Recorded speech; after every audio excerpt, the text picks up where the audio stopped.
Varadhari Jaya Giri Varadhari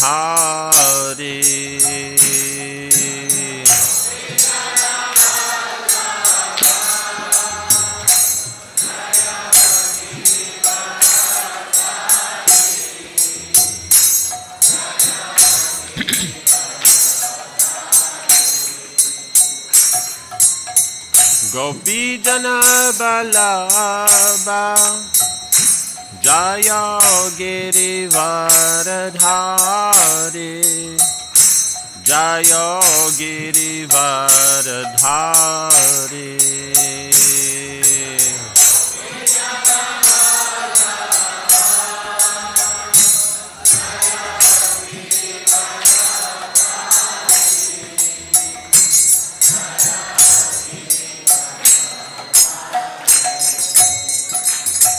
Jayo Radha Madhava Jayo Kunja Bihari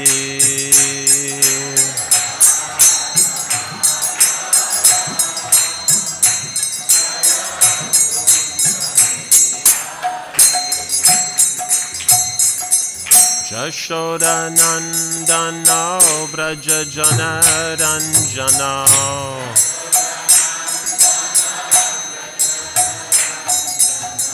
Jashoda Nandana Braja Jana Ranjana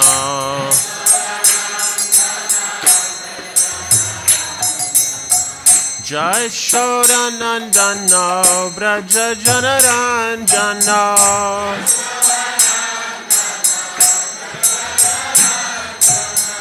Jashoda Nandana Braja Jana Ranjana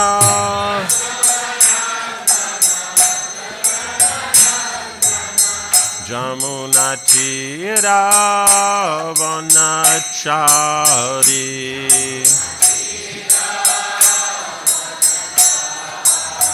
Jamuna Tira Vanachari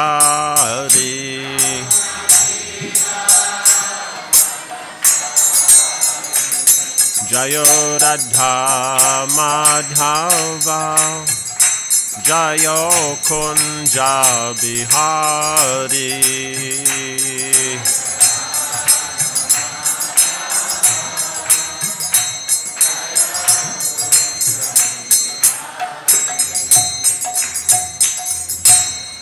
Hare Krishna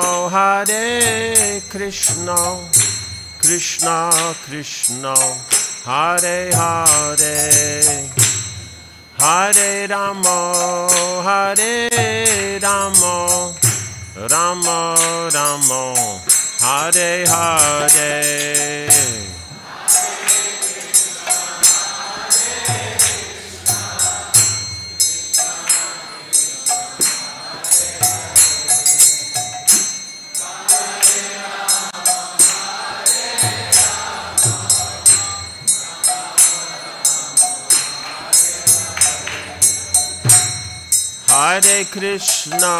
Hare Krishna Krishna Krishna Hare Hare Hare Rama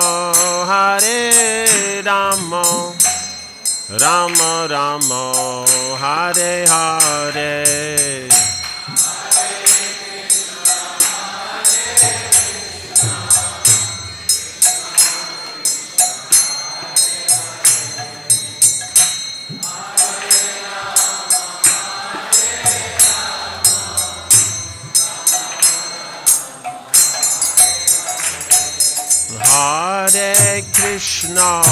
Hare Krishna Krishna Krishna Hare Hare Hare Rama Rama Rama Hare Hare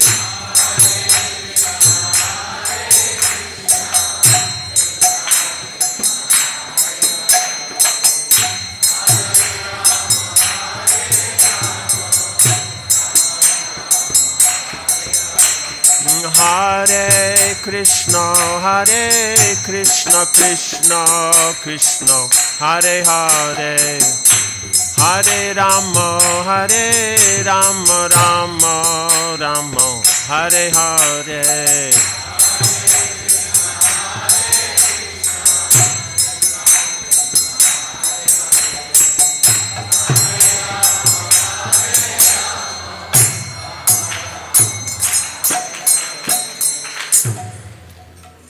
Jaya Vishnupada Paramahansa Pribrajakacharya Tarasata Shri Srimad Divine Grace A.C. Bhaktividyapurna Swami Maharaj Srila Prabhupada Ki, ISKCON Founder Acharya Srila Prabhupada Ki, Ananta Koti Vaiṣṇava Ki, Namacharya Srila Haridas Thakur Ki, Prem Se Gaho Sri Krishna Chaitanya Prabhu Nityananda Shri Advaita Gadadhar Shivas Adi Gaura Bhaktividyapurna Ki, Shri Shri Radha Krishna Go Gopagopinath Shyamakunda Radha Kudigiri Govardhana Ki, Shri Vrindavan Dhama Ki, Shri Mayapur Dhama Ki, Ganga Mai Ki, Jamuna Mai Ki, Bhakti Devi Ki, Tulasi Devi Ki, Samaveta Bhaktivinoda Ki, Jainatai Gaura Premanandi. All glories to the Samalabatis, all glories to the Samalabatis, all glories to the Samalabatis, all glories to Shri Guru and Shri Gauranga, all glories to Shri Prabhupada.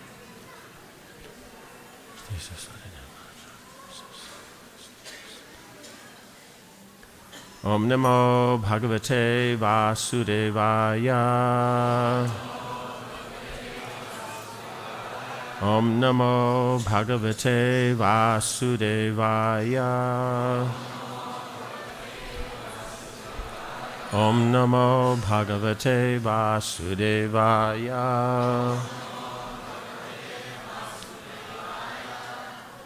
Apratam Nas Tvaya Kim Nu Bhagavan Bhuvaneshwara Yan Nantara Hridayam Vishya Tamo Hamsi Svarochisha Apraptam Nastvaya Kim Nu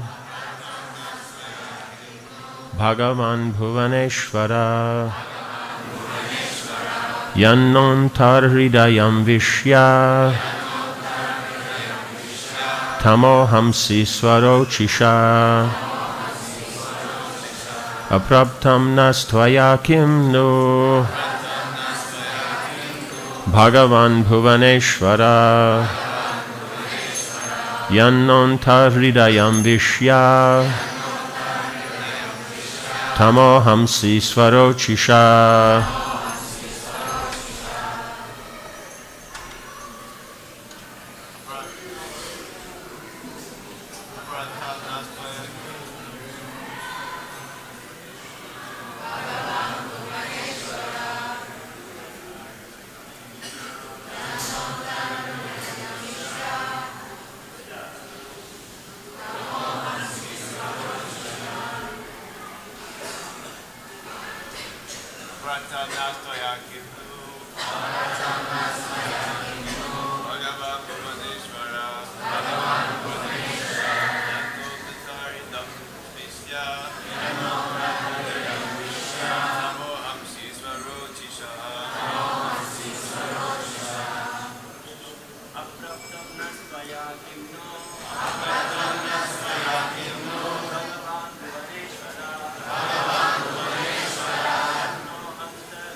aprabtam, not given, na, unto us, tvaya, by your lordship, kim, what, nu, indeed, Bhagavan, O Supreme Lord, Bhuvana Ishvara, O Master of the whole universe, Yat, because, na, our, anta hridayam, within the core of the heart, Vishya, entering, Tama, the darkness of ignorance, Hamsi, you annihilate, Svarochisha, by your own effulgence. Translation. O Lord, you are the master of the entire universe. What have you not given to us? You have entered the core of our hearts and dissipated the darkness of our ignorance by your effulgence. This is the supreme gift. We do not need a material donation. Purport. When Dhruva Mahārāja was offered a benediction by the Supreme Personality of Godhead, he replied, "O my Lord, I am fully satisfied.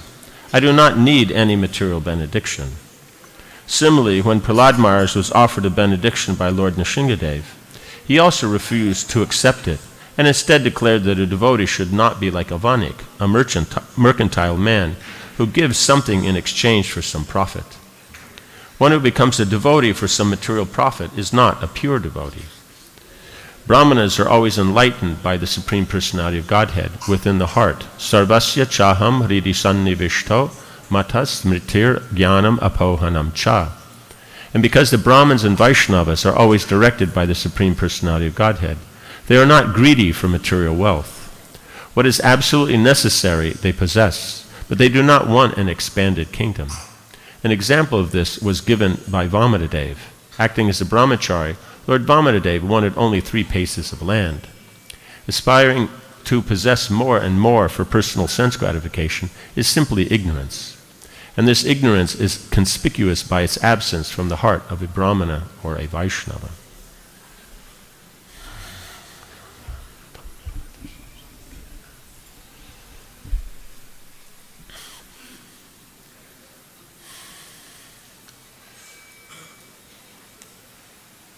We have the impression that facilities will make us happy. Because then with facilities you can do things, those will give results. So we think that that whole process is actually what generates happiness. We see the devotees, they perform activities, they get results, those are all offered to Krishna. So a mistake can be made, it's because of the endeavor made, the results gained.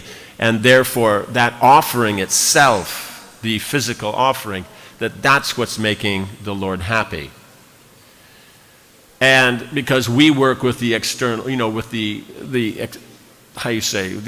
energy, and we can manipulate it and perform activities that give us results, therefore, we can do this for ourselves.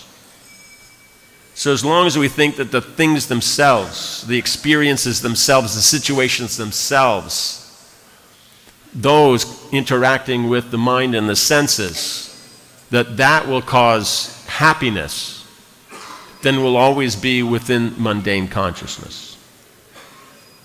Spiritual means it's not the activity, it's not the result gained from the activity, it's not the experience gained from that result of that activity. It's actually the devotion that's exchanged between the Lord and the devotee. That gives the taste. Right? Because Krishna is Ananda, of course everything coming from him, expanding from him, will have some aspect of Ananda to it. Right? So therefore, you have some knowledge, you have a situation, there's some happiness there. You manipulate those by activities. There'll be some taste there. You get a result, there'll be some taste there. And that experience of all that will give some taste. Yes, no one's saying it's not. But that taste will never satisfy the soul. That's the whole point. It can't. Because the soul, being part and parcel of Krishna, can only be satisfied in connection when Krishna is satisfied. And because all those things are Krishna and his energies, he's not going to be satisfied by them. Right? It's the devotion. Because Krishna being everything, what's outside of that? Right? Is simply the expression of that devotion. It's the relationship. Because otherwise, he is everything, and everything's in him. So, it's not the offering. It's the devotion in which we have collected ingredients, we've made an endeavor to get a result, to offer to him. That devotion is what's impressive.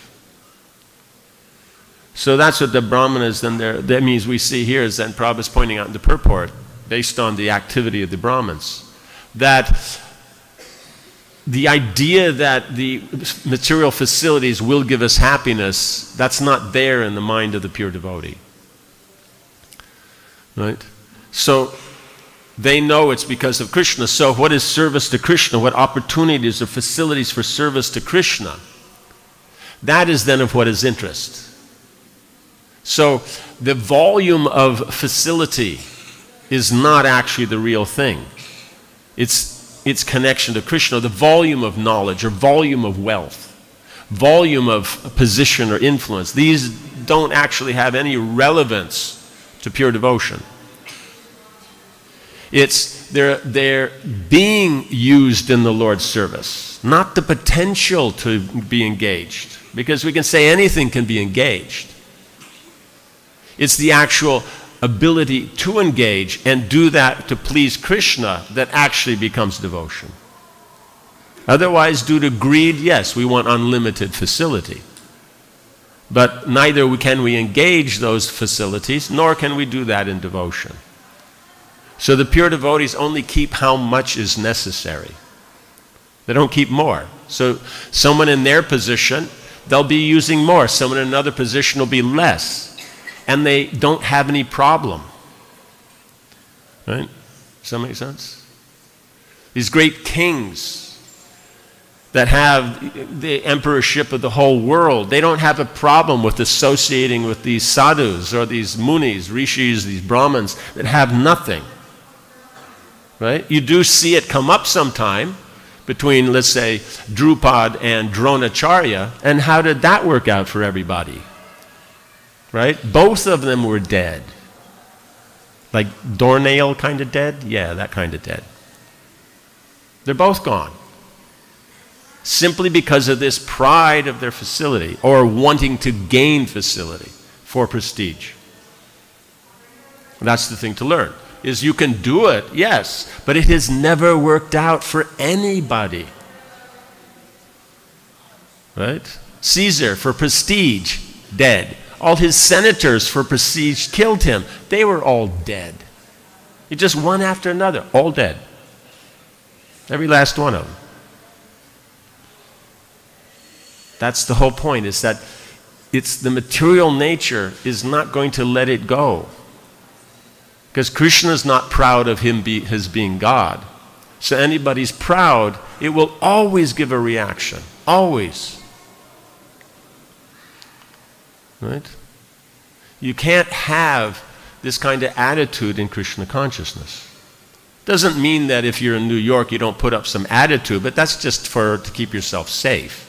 It's not that it's your attitude. It's just the atmosphere that you're functioning in. Right? You have to be able to tell the difference.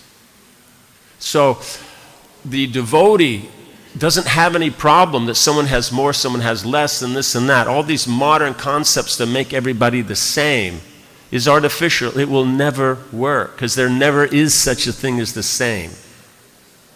Even you get rid of the oppressors, then in the seat of the oppressors will be the people who were oppressed. Now they'll be the oppressors, and everybody else will be oppressed. It didn't work out for the animals. We got rid of the farmer, then we had the pigs. That's the way it goes. Right? So the difficulty comes up is we have to see that it's an individual thing. It's not, oh, he has facility. Oh, he doesn't have facility. Oh, he has knowledge. Oh, he doesn't have knowledge. It's about how it's being engaged in the Lord's service. Like Prabhupada said before, the Brahmins, they have facility, but only for engaging in the Lord's service. So they may have more. They don't use it for profit. That's the point. Brahman may have so much facility, he doesn't use it for profit. That's all. He may have a lot of facility, but it's not for profit. While others, even they have a little facility, they'll use it all for profit, which is fine for an occupation, but not in relationship to the Lord. Right? So therefore, the Brahminical standard is how much you require to engage in the service of the Lord, that you keep. For one person, it will be a lot. They have big facility, big ability. They use a lot. Someone else, they'll have very minimal. Right? That's the actual standard. Just having more or having less, this is not actually the standard. It's only a material vision. Right? That's the whole thing. Because as we see as Gadadhar Pandit, then what's his? Pundarik Vidyanidhi. Then he's thinking, oh, he has so much, he must be a materialist. But then when he saw his transcendental ecstasy, and that his court was there just to be engaged in the Lord's service, then he saw this is an advanced person. So we have to go beyond the dualities. When we say dualities, that doesn't mean we go by making it all the same, because then that doesn't have any meaning. Achinta Bheda Bheda Tattva means it's different and the same, not it's just only different or only the same. Material means, oh, everybody has to be the same, that's in the impersonal, or no, everybody has to have facility, and then that's karma. So karma and jnana. Sounding nice, sounding very moralistic and everything like that, but there's no standard for Krishna consciousness. One has to see it's about Krishna consciousness. So every individual has to use their intelligence, that's what's called buddhi yoga, to decide how much do I require. Right? And that's how much you require right now. Later it may be different. Now we see due to attachments, this, that, I require this much. But we know that having so much is not important. So in the future, as things go, and we find we become less and less attached, then we may keep less stuff. Right? Or as one's service increases, that one requires more facility, then you have more and more stuff. That's the way it goes. Right? You have 5 brahmacharis, you have 1 bus. Right? You have 100 brahmacharis, then you have 20 buses. Can't say, oh, this is getting materialistic, so many buses. Like that. Why such big buses? Why can't they all fit into little buses? It's not about that. It's about its service to Krishna. So as long as we make these external opinions on things, we'll always be plagued by material harassment, material desire, material results. We have to be able to see is how does it please Krishna? And if it pleases Krishna, what does it matter what it is? If it doesn't please Krishna, what does it matter what it is? It can be the nicest thing. If it's not pleasing Krishna, what's the point?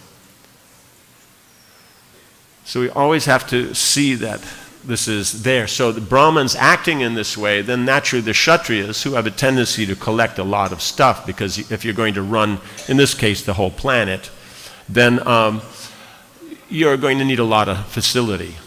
But to keep that balance, they associate with Brahmins who don't have that mentality. And then like that, they can create a very auspicious environment for the citizens. So that's then the process. So this development we see is that it's based on good qualities, of course, but it's not the good qualities separate from Krishna. It's only good qualities connected to Krishna. Good qualities on their own are no different than a brick or some money or a shoe. They're just more subtle. Right? If we come from a gross environment, then qualities are considered, spiritual. It means literally. Right? The guy was very nice. He came along. He got out of his car. He helped the old lady across the street. You know, we'd be thinking that this is almost spiritual. You understand? But when you're dealing with the Vedic culture that's dealing actually with spiritual, then the metaphysical and the emotional, these are lower levels. Important, but they're lower levels. They're all mundane. So the physical, the mental, the intellectual, the metaphysical, all these are all material. And so then being educated in these things, they know how the different things engage, how they connect to each other, how to use them for Krishna. So we can't make the mistake that, oh, someone's nice, that's devotional.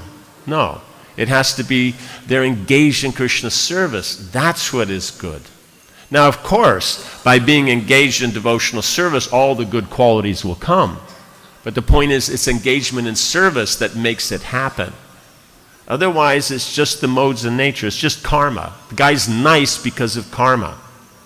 And when that karma runs out, he won't be nice. And when someone else's karma increases, they will be nice. So it's just the modes of nature. So now, of course, we can appreciate Krishna's modes of nature, how they're working, and how he has these rules you follow, then someone's nice, someone's not nice, someone has facilities, not. That's all Krishna's arrangement through the modes of nature. And we can appreciate that. Right? And we will deal with the particular living entity that we're interacting with according to their position in the modes. Why? Because they identify that way. So the man identifies as a rich man. We'll deal with them by the etiquette of a rich man. Because the etiquette is for the soul or the etiquette's for the external. Right? A man with money is respected. A man with position is respected. Right? So what are you respecting? The soul? No, the external. The external is the universal form. That is Krishna. So you're respecting Krishna. But the soul identifies with it, so you'll direct that attention to the soul. And then they'll be happy. So that makes things culturally work. But now if you don't connect that to Krishna, you actually are not addressing the soul at all. You're only dealing with the external nature. So for these great devotees, they're able to follow all the etiquettes because all those etiquettes are defined by Krishna. Right? And at the same time as they can see the relationship between the soul and Krishna and function on that platform. If you have the higher, the lower ones are easy. You have the spiritual, metaphysical is easy. You have metaphysical, the emotional is easy. You have the emotional, the physical is easy. So that means if you have the spiritual, the other three are easy. But to think that the emotional platform, the platform of good qualities, is the pinnacle of culture, then we're only halfway through. We have the metaphysical and the spiritual to go, and they're much, much greater. So it seems like half, but it's actually a very small amount. Right? The spiritual is unlimited. Right? Then we see is in the primary creation, that takes up the whole mahatattva. That's the metaphysical. Then you get down into the universe and all that, and then how much emotional is there? Not a whole lot. So in proportion, it's not very great. Important, right? Just as physically you perform activities, there has to be the right attitude, right? Prabhupada starts off the introduction to Bhagavad Gita with that. You have to have the proper spirit if you want to appreciate the Gita. But that has to develop into a proper understanding, the proper relationship with the Lord. Then it comes to the spiritual platform. So you're engaging body, mind, and words. So when we say mind, that means all the emotions. But they don't become spiritual till they're connected. Just like the intellect doesn't become connected until it's connected to Krishna. The body also. So it means all these three go together. They're a natural package. But they're not complete until they attain the spiritual platform. So we see Ramachandra here. He was very happy giving all these things to the Brahmins. The Brahmins act in that way. And they weren't acting in that way that he would give them everything like that. I've seen people try that also, and it didn't work out very good. So they're acting like that because they have that realization of Krishna consciousness. So we have to appreciate, yes, all these other things, knowledge, skills, position, money, authority, they're all useful tools if they apply to your nature engaging in Krishna's service. But if they don't apply to your nature, then they're just extra baggage. That's all. Doesn't matter what everybody thinks, it's a matter of what's the reality. What does Krishna think? What does Shastra say? That's the whole thing. So depending on your position, you have facility. And you use it for Krishna. Then everything becomes perfect. And going beyond that, that greed, it will just create illusion. Because why greed? If I have more, I'll be happier. Is that true? Is it real? No. If it was, you know, then we'd see so many people would be very, very happy. But they're not.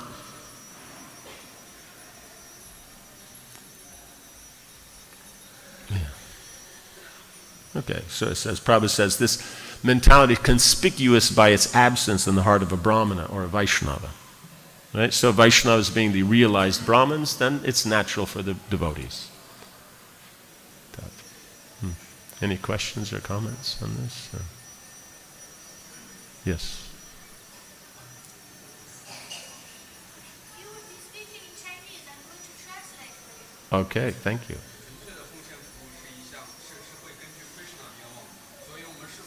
If we want to perform pure devotional service, we have to do it according to the desire of Krishna.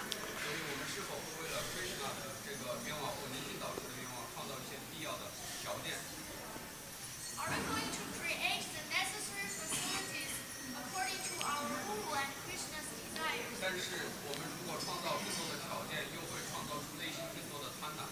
if we want to create, we want to have more possessions and material facilities, then it will be natural for us to become more greedy. So when we want to make a balance between Krishna's desire and facilities, to create more facilities, which one is more essential? Which is more essential, the balance between wanting more facilities to serve Krishna and our being distracted by greed to get more facilities? Okay. Basically, you have to see, since we know that pleasing Krishna is the appropriate thing, and being greedy is not very useful in devotional service, then we have to accept those things that we see doesn't make us greedy.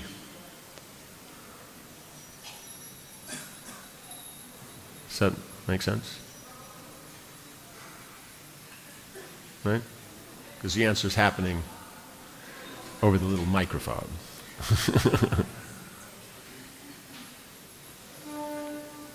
Does that work? So in other words, at what speed you can do something. It's like anything. It's like anything. How much rice do you eat? How much you require? Right? You eat more, there's always a problem. You eat less, there's a problem. So it's how much you can use at the time, that's what you do. Like that. If you keep good association with others who are in a more advanced position and they're using things nicer, then by that you can get inspired, that way you can increase. And by, always be absorbed in hearing and chanting about Krishna, following the order of Guru, then we find the heart becomes purified, and just naturally with time, more and more things can be engaged, if necessary. Does that work?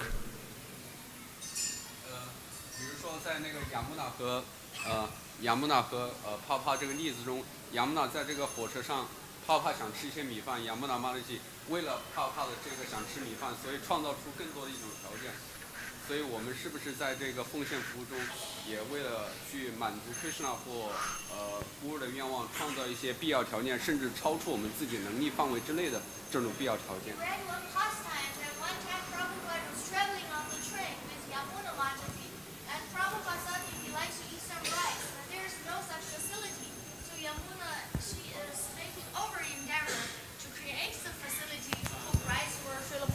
So in this case, does it mean sometimes in order to satisfy the Guru or Krishna's desires, we have to make some over-endeavor to create the facilities.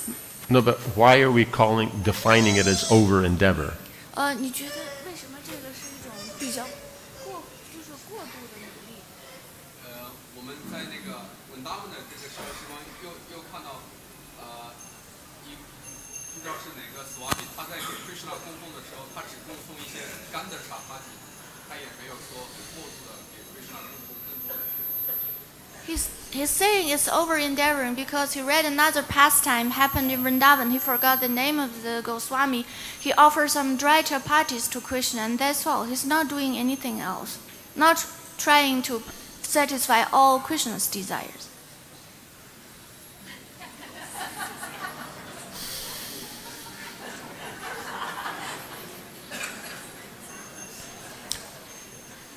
Means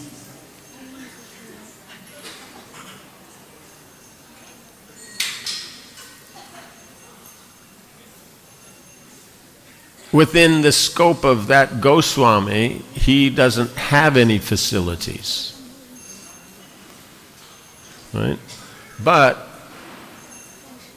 it would appear that from what you had discussed the first pastime with Jamuna Devi, she had the facilities.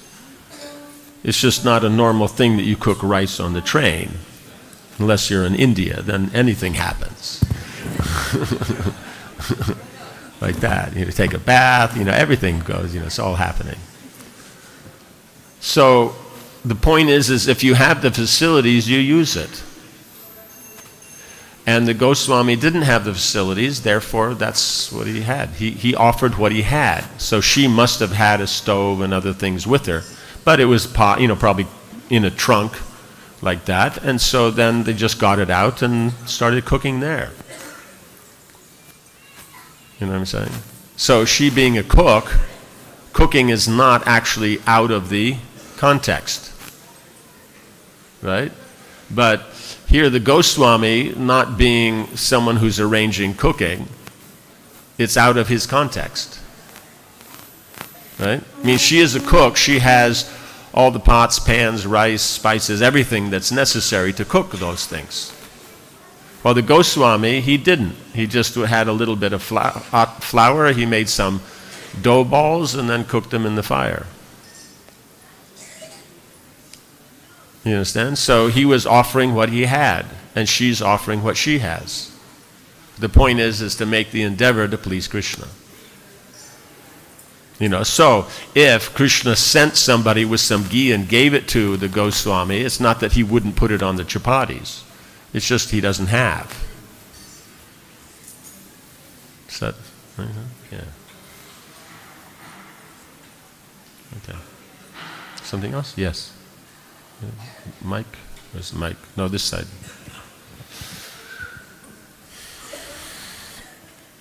Oftentimes I pray to engage me in pure devotional service, but now I'm wondering if I'm asking for devotion or intelligence to utilize everything in service of Krishna. So what should be my mood while praying such prayers when I am contaminated with so many desires? Means praying for pure devotion means that we're always engaged in Krishna's service. It means it's just about devotion to Krishna. There's not a desire to fulfill for ourselves. Right? We just see everything connected to Krishna. Whatever we're doing with body, mind, and words, it's for Krishna. And so therefore we're engaged in that. So it's not that having facility means that it's not pure devotion. Right? This comes from the impersonal concept. That having facility is material, therefore spiritual means no facility. That's what we were discussing before. That's why I mentioned about we have to be able to see different people have different things. Does that make sense? Like I said, no, one manager, one of the biggest managers, in Prabhupada's time. And he didn't have an office. He didn't even have any papers. Nothing. There was zero. He dealt with zero bureaucracy. He just had the place where he sat, he had where he'd sleep. He'd have a little desk in front of that. From that, he'd run everything. There was no facility. And he was really good. But another manager, he had offices and whole structure and other people like that, and he ran a very good management. So one has so much facility and one has zero facility. And they're both doing their service, but it depends on the nature of the person. You know what I'm saying? Sudama Brahman is a pure devotee when he had nothing, and is a pure devotee when he had, more opulence than Indra. It's not that it changed. Just now he'll engage that in Krishna service. You don't hear of him making money off of that, right? He has this great facility like that, and so now he opens the, what do you call it? Some kind of big hotel. Does that make sense? Because he has all those servants and all that, how much can he use them so he can open a hotel and all these people can come, and then and that way he charges, makes so much money and stuff.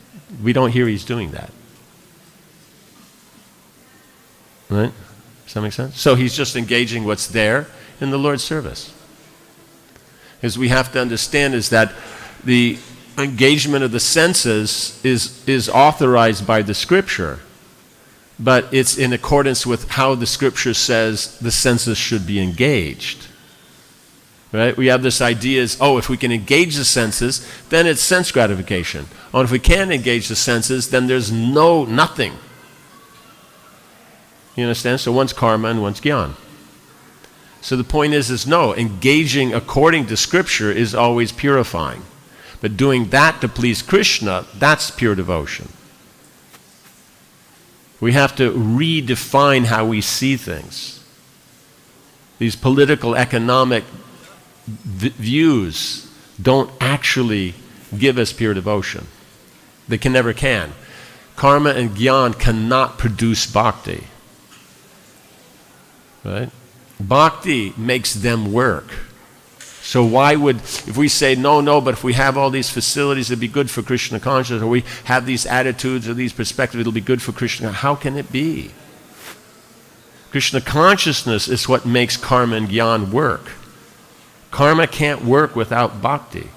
Jnana can't work without bhakti. There's no example where someone without devotion to their work or their knowledge actually got any benefit.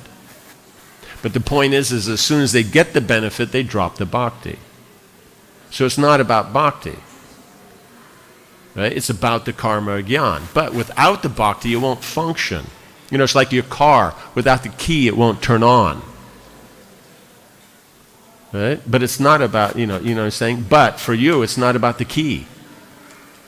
It's about the car. So in the same way, even though karma and jnana won't function without bhakti, for the materialist, it's not about bhakti. They'll use bhakti. They'll go to the temple, they'll worship the Lord and everything like that. But as soon as they get what they want, you don't hear of more prayers. Does that make sense? So that's the whole thing, is that when we make this distinction that the perspective of pure devotion is its own perspective, it's not dependent upon mundane perspectives, mundane standards. It's not, it's independent. And when we have that faith, then we'll see it works. It works. Prabhupada went everywhere and just used that vision of pure devotion, and he engaged the whole world. You understand? So it works. Is that okay? Okay. Something else? Yes. Mike's going.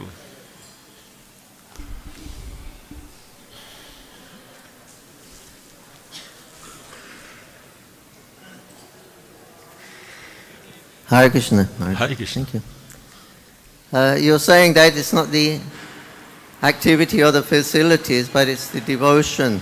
Yes. Behind the work. Yes. The facilities and the activities are there to, we can express our devotion. Yes. Through the medium of these paraphernalia. Yes. Yes. But isn't devotional service and the facility all all devotional activities. It sounds like there's two things. I'm Yes. using something as a medium to express bhakti, but Yes. it's not the thing. It's bhakti that's the main thing, but isn't Yes. the thing and bhakti all Means- absolute? When you're using the thing for Krishna, to please Krishna, then you don't make a distinction. Like in the Lord with his associates, they don't make distinctions between the secondary activities they perform and the primary of pleasing Krishna. You don't make a distinction between Mother Jashoda's cooking and her devotion to Krishna. Because when it's connected, it's all absolute, because it's all Krishna's energy. We're pointing it out because we will tend to separate it from Krishna, and then within the secondary start to make distinctions between what's good and what's not. So Krishna in the 11th canto points out that too much of this material thing's good, this material thing's bad, is still going to be a problem, because the weakness is it's only good if it's connected to Krishna. And so then, let's say the Shastras recommend something, it's because the mode of goodness is what's engaged in Krishna's service. So activities in the mode of goodness are recommended. So if we simply take it that, okay, this is in goodness, it's good, and this is in passion, ignorance, it's bad, and that's all the farther we see, it's still going to produce a material consciousness. So we have to take it to the point is it's good because it's useful in Krishna's service. That's the main thing. So once it gets to engagement in Krishna's service, you don't have to make a distinction. Like in 10th canto, we don't make a distinction between the primary and secondary. But we see when we're dealing with someone who's a sadhaka or someone who's impure, then we'll make a distinction. Like that. So the emphasis is there simply because of the contemporary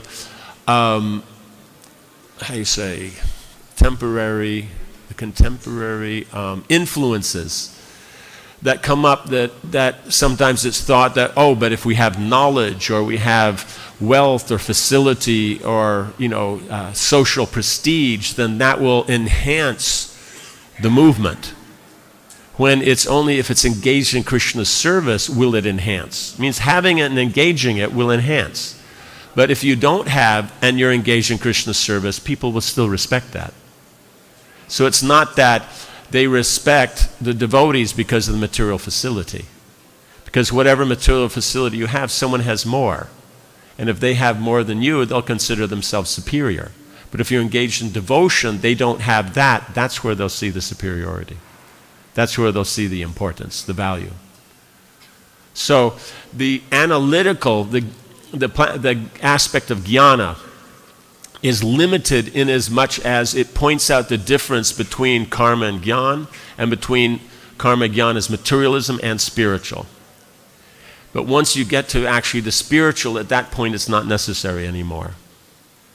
So it's always important to note that, but much of the time, since it's sometimes difficult to digest that whatever material desires I have aren't necessarily the best position for devotional service, then it's useful.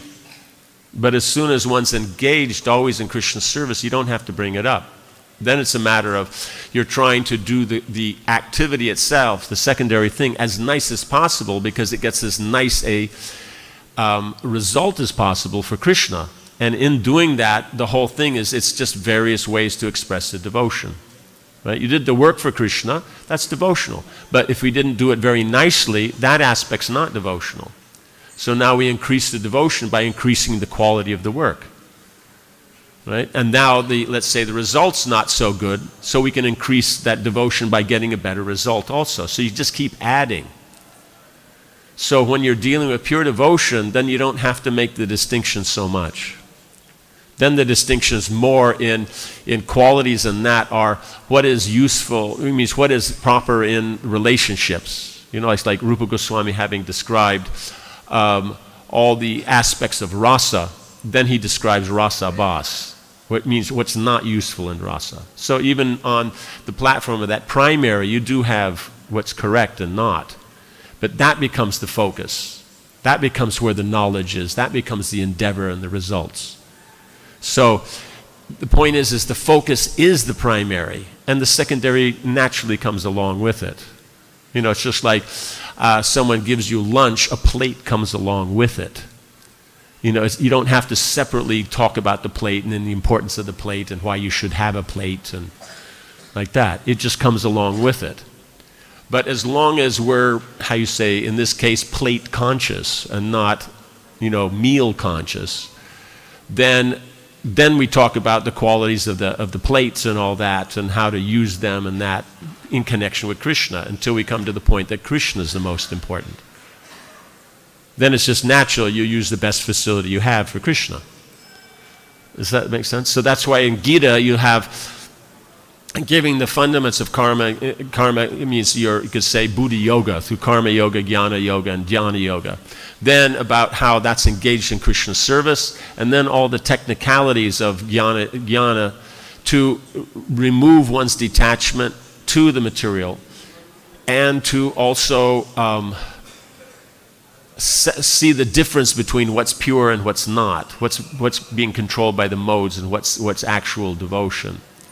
Then having given all those tools, then Krishna points out at the end of the Gita, basically his last instruction is that you should give up that approach to start just from Krishna. And then, because if it's Krishna is the most important, then all these other things come very naturally, what's important and what's not, because we just follow what the acharyas give us. But if not, if we're attached to the material energy, we identify with it, then what's the best way to engage our attachments in Krishna's service so that they actually come out as service? That's the whole process of karma yoga and jnana yoga. But once you come actually to bhakti, it means pure bhakti. Because karma and jnana being engaged for the pursuit of bhakti is also called bhakti, but we call it sadhana. Right? But once one gets to that platform of pure bhakti, then it's automatic, it will be expressed through your position. So in the spiritual world, you use your spiritual body and spiritual position in relationships. In the material world, you use whatever conditioning you have. So in either way, the principle is the same, that you'll always engage in Krishna's service according to your position. But we always have to bring out the point that pleasing Krishna is the actual purpose of it. Otherwise, then, what happens is we have a tendency to take our position as the most important, and then my service is more important than yours. I'm doing bigger volume, so my service is more important. But Lord Ramachandra addressed that with the monkeys and the spider. Is that it's not that, it's a matter of engage. You can lift mountains. If you're not lifting mountains for Krishna, then you're not actually fully engaged. Well, the spider, all he can do is kick dust. He's fully engaged. So that's the, does that make sense? So, in other words, what you've pointed out is there is a weakness in using the jnana yoga in Krishna consciousness, that it's not that the technicalities are correct, that's what makes bhakti. No, it's just, it's bhakti makes bhakti. But the technicalities make us aware, otherwise we have a tendency to think that our karma is perfect. And that on its own, if I'm good at my karma, then I'm situated nicely, in pure devotion. But it's doing that nicely to please Krishna, that's what makes it pure devotion. Does that make sense? Like that. So it's, may have been too much 11th canto there.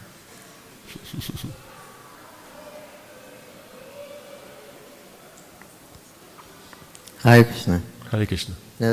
Nityananda Prabhu tells Jiva Goswami when they're on the parikrama at Vidyanagar, Jiva asks, how come they got, because all the seats of learning are there in Vidyanagar, so Jiva Goswami asks, how come they have seats in Naya, logic and karma? We hear all the time it's useless. Charyas are saying it's useless, it doesn't do anything. How come they have their place here in Sridham Mayapur? It's a pure place. So. And Nityananda Prabhu said, there's nothing inauspicious in the Dham. Only when they're misused they become inauspicious. He said, yes. Karma and Gyan, they're simply there to reveal the high position of bhakti. Then they're not. Then they become very auspicious. Yeah, very nice. Thank you. Very nice. Thank you. Jai Ho. Jai. Srila Prabhupada ki, Samaveta Bhaktivinoda ki, Jai Nitai Gaur Premanandi. Hari Hari Gaur Hari Gaur.